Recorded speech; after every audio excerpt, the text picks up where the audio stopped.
Hello la famille, bienvenue dans ce deuxième épisode du chapitre intitulé Les personnages de la série Power.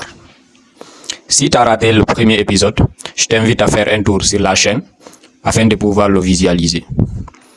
Installe-toi confortablement parce que je te réserve une bonne partie de replonge dans l'univers Power. Allez, let's go. Aujourd'hui, on va s'intéresser à la relation entre James St. Patrick, oui bien sûr Ghost, et Kanan Stark. La relation entre James St. Patrick et Kanan Stark dans la série Power est une relation pleine de tensions, de rivalité et de trahison. Dans les premiers épisodes de la saison 1, on apprend que Ghost et Kanan étaient autrefois très proches et qu'ils travaillaient ensemble dans le game. Mais un malentendu a conduit à une rupture entre eux, considérant que Ghost l'a trahi, donc Kanan tente de le tuer. Ghost survit à cette tentative de meurtre orchestrée par Kanan et finit par le faire emprisonner. Mais des années plus tard, devinez quoi? Kanan est libéré de prison et cherche toujours à se venger de Ghost pour l'avoir trahi. Il veut détruire tout ce que Ghost a construit et récupérer sa place dans le business.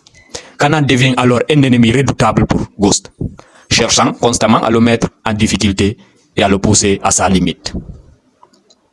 Ghost et Kanan livrent une lutte de pouvoir constante, chacun essayant de prendre le dessus sur l'autre. Kanan est un vrai personnage manipulateur cependant, et sans scrupules, prêt à tout pour affaiblir Ghost. Le gars il comprend que l'une de ses meilleures façons, genre pour affaiblir Ghost, c'était de s'en prendre à ses proches, car il représente ses points faibles émotionnels.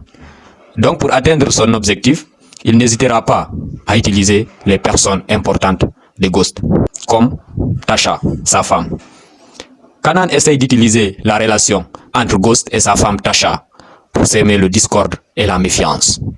Il manipule Tasha en lui offrant une alternative à Ghost et en essayant de la convaincre de le rejoindre dans ses plans.